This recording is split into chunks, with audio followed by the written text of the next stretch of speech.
Hey everyone, Linda here again with you. This week we're working on another link, and I have a really lovely bar link or bone link, whatever you want to call it. I thought that this is what we would make this week. So that's one version of it, and this is another. As you can see, they're just slightly different, not only in length but in the width of the wires and that I used in these. So if you'd like to learn how to make this bar link, then stay with me. I'll just get all my supplies together and we'll get going.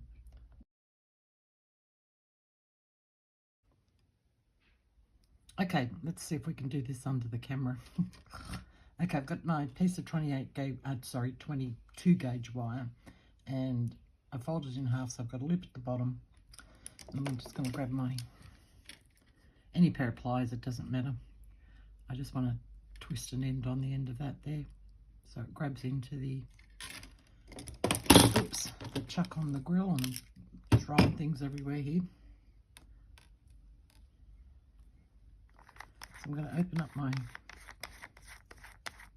chuck here. Come on, open up, thank you. And close it back up again. Make sure it's nice and tight, that your wire can't pull out. Let's see, my wire's pulling out, so I need to, if that happens, you need to smush it up a little bit more.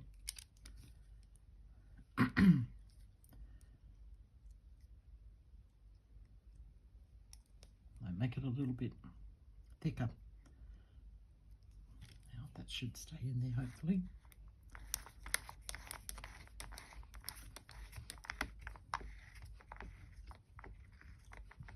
So just always test it, see that it doesn't come out, and that's pretty good there.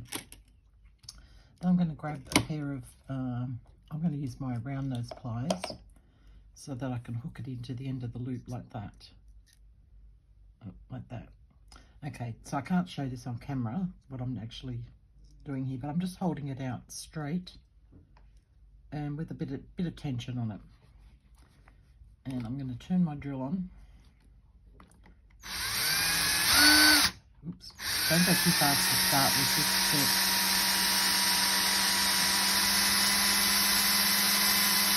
Now you can twist this as much as you like, it's up to you.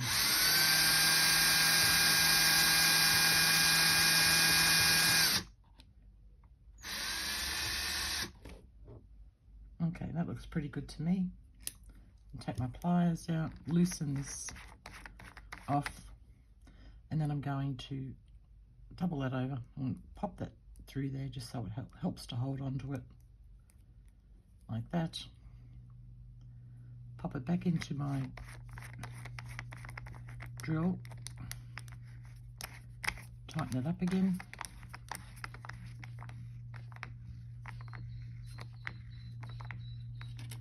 Okay, that's nice and tight. Now I'm going to reverse my drill, so I've just popped my little thing into reverse there and holding back onto that again with my round nose pliers. Now this time you don't want to twist it too much, so just go slow and yeah, just keep your eye on it.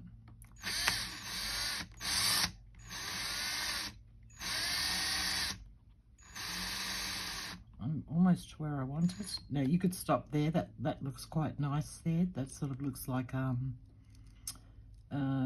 jump rings all twisted together. I'm going to go just a little bit more.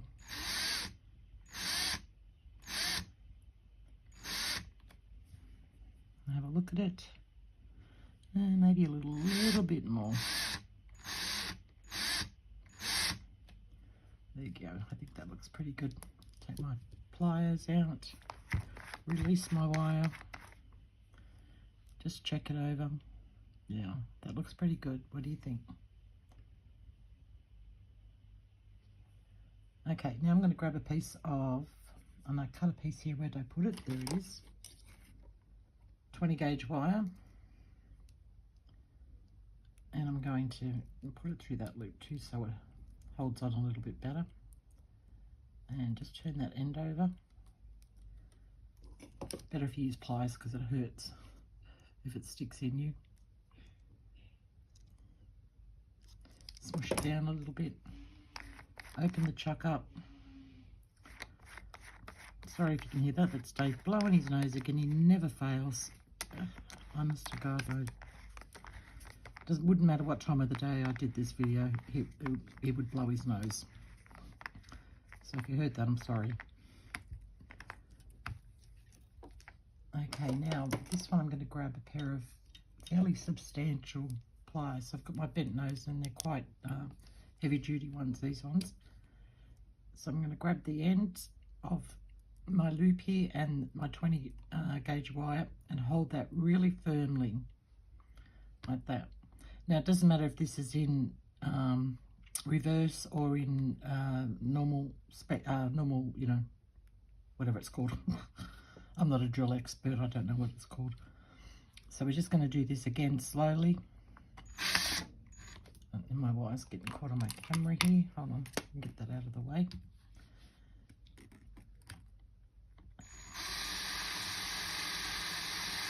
And we're just twisting that wire. I can't get the right angle. There we go. So I can go better this way. And I'm just doing it slowly. And I think that might be enough, actually. Get a look at it. I might have gone just a little bit too much with that one. I should have stopped, you know, a couple of revolutions before that, but that looks all right. So release that. And take that out and put my drill away. There we go. And cut this extra bit of 20 gauge wire and put that aside for something else. And take a look at my, yeah, that looks pretty good. I probably could have gone actually a little bit tighter. It was hard to see. It's a very gloomy day here today, and the angle that I was at was very hard for me to see. I think that's all right. So with these snippers I can cut this, but you probably don't have these nippers. If you do, you're fine to use them. So I'll grab out my what are these called? It's gone out of my head. Memory wire cutters. So give that a snip off there, and then you just decide what length you want to make your bar lengths. I normally go roughly about that length there. You can go smaller if you like. It's, you know, totally up to you. Whatever's going to suit your piece of jewelry that you're going to put it into. So I'm going to go there and cut that, and then measure. If you're doing, you know, obviously you're going to do more than one. Get that out of the way. Yeah, and then just measure. And you have to be, like, when you're cutting with these cutters, you have to be mindful that they don't always cut exactly where you think they're going to cut. So you have to allow for that. I think mine hopefully came out pretty much the same length. Yeah. So you just have to be mindful where you cut, you know, because they're a wider jaw on it. So it's, you know, find an angle that's easiest for you to come in at to get them to cut evenly. Yeah, but those ones are okay. All right, let me put these away. Okay, so we've got those. Now we have to move on to the, what's the names for the ends. So the best way to do this is to get your, got them all over the place today. I have so much on my mind at the moment. Get your different size mandrels is what I'm trying to get out, and see which one is going to be the better size. See, this one's too small, and that one I think is too big. So I'm going to grab my twist and curl, which has still got a bit of wire left in it from the last time I did this. I thought I took that out.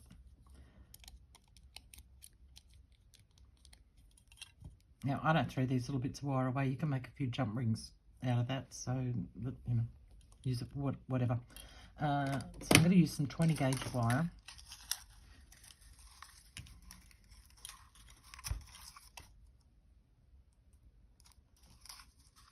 And you don't need a whole, like, depending on how many you're making, okay? I'm only going to make a few for this, so I'm just going to cut off a bit of wire. Now you can make the whole length of this thing depending on how many links you're making. And thread it up through the hole, like that. And twist it down through that hole there, like that. Okay, and that's pretty good there. Just push that down if it pops up. I hope I'm keeping this all on camera. I'm not watching what I'm doing on the camera, I'm watching what I'm doing here. And then I'm going to start twisting. I like to twist mine, you know, apart a little bit because it makes it easier for you when you're cutting them. Now, if you twist them close together, I would suggest when you, see that one's come a little bit close, when you take it off, that you stretch it out a little bit. You can do it that way as well.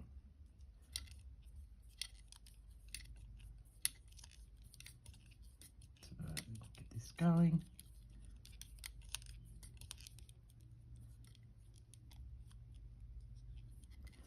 If you haven't seen one of these twist and curls before, they're good, and you can actually, you know, push the, like, keep them together and, you know, make a nice coil if that's what you're looking to do. If you haven't used one of these before or haven't seen it. Okay, I'm going to cut that off there. Another piece of wire for something else, and cut this little bit off here.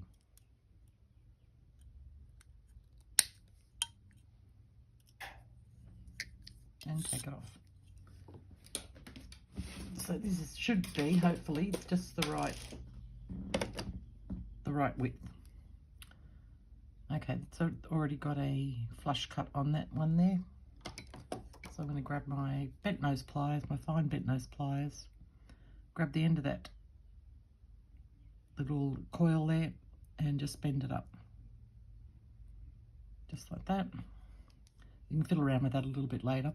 Now I'm going to cut down 1, 2, 3, 4, 5. I'm going to cut on the back of the fifth one, the fifth little coil. And for that, because that one just happens to be with the one that's close together, so I'm going to pull it out. So just double check that 1, 2, 3, 4, 5. Cut on the back of that.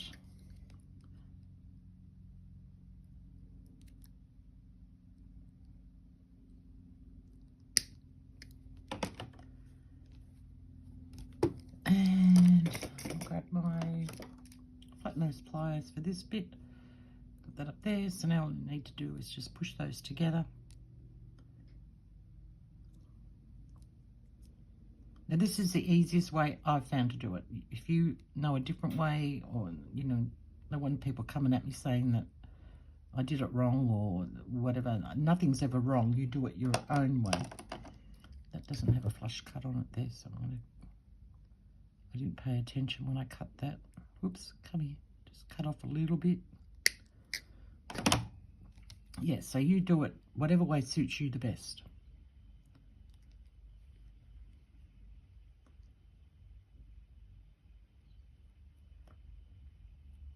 This is a little bit fiddly because my nails need cutting really badly. I'm going to get them done tomorrow. They've just been bugging me for the last couple of days. You know, they just get to that length that they're just, you know, that they're not useful to you. And like, you can't do anything. Well, not jewelry making, especially fiddly things like this. It's yeah, very annoying. All right. So I just like to check the ends of mine and make sure they're nicely together. If they're, you know, sticking out or whatever, just because it can happen sometimes when you cut them that they move. Just, you know, gently use your pliers to maneuver them back in together. Let's hope this fits. I think it should.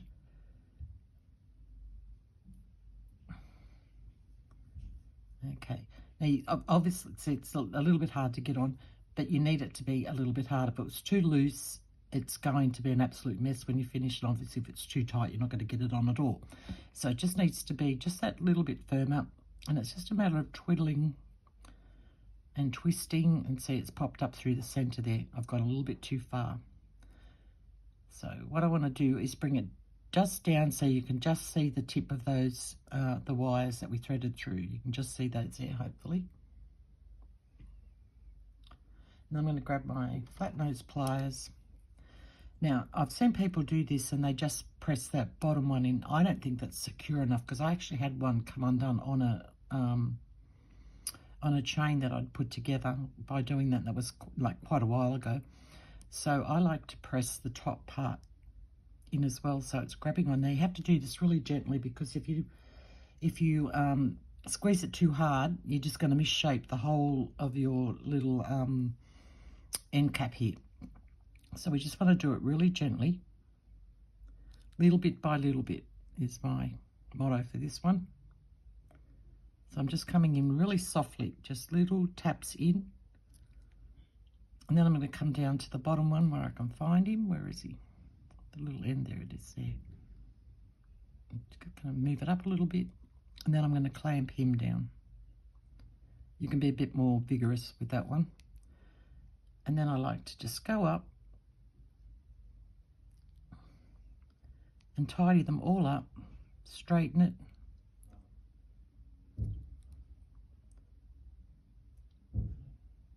Have a look at it. It looks pretty good. And I'm just going to give this a little bit more of a squeeze down the bottom just to make sure. Then I'm going to give it the tug test. Okay, I'm pulling on that quite hard. That one is not going to come off. So obviously you would do the same thing for the bottom one. I just wanted to hopefully give you a little bit better look at that pattern in that thing. I don't know if you can see it or not. It's a little bit hard to see in this light even for me. But it's like it's a double twisted chain because we twisted it one way and then reversed it. So it's like a double twist thing. If I hammered this, you'd see it. Let me hammer a bit and show you.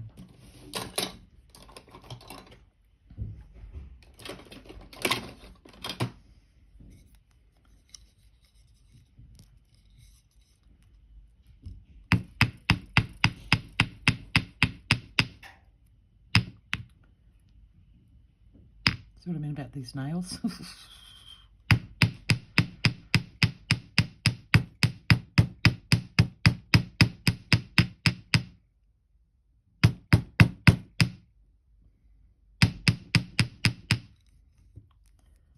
see if we can see that better. Yeah, you can just see it. Well, I can anyway. Maybe you can see it better under the camera. But it's this light here today. As I said, it's very gloomy. But it looks really nice when you hammer it, doesn't it? I think it looks lovely when it's hammered. All right, put those away. And then I'll show you. Let me have a look here. This is another one I did with a finer. I did I think it was a 26. Yeah, 26 and a 22. Or maybe that was a 20 gauge. No, not a 26, 24 and a 20 gauge to give a finer look. And you can actually see the wrap better, the twisting better in that one, in the smaller one. I think, anyway, you can experiment with your wires, putting different gauges together. I'll show you this piece that I'm working on at the moment. I haven't finished yet. This is using two 20 gauge, no. This might have been the 22 gauge with the 20 gauge, the same as what I just did, but I twisted it a bit harder, I think, yeah. But I did do one, and I can't remember on what piece I did that, where I did two 22 gauge wires and an 18 gauge together, and that looked really, really nice. Anyway, that's what it looks like in a, let me get this untwisted here. So you get an idea of what it looks like in a put it over the right way, Linda, in a chain. So you've got a bit of an idea. So you could quite easily make a bracelet with something like this. If you're making a bracelet, I'd make them smaller, and I'd also just give them a slight bend so that they curved around your wrist nicely. But yeah, so that's all I've got for you this week. I know it was quick and short video, but I hope you enjoyed it. I hope you learned something, and I hope it's useful for you with your jewellery making. Okay, Facebook link I'll leave down the bottom if you'd like to join. It's a private group. If you'd like to join that, the link is down there. And that's about it for me, guys. So have a good one, and I shall catch you all next week. Stay safe and go out there and make something beautiful. Bye.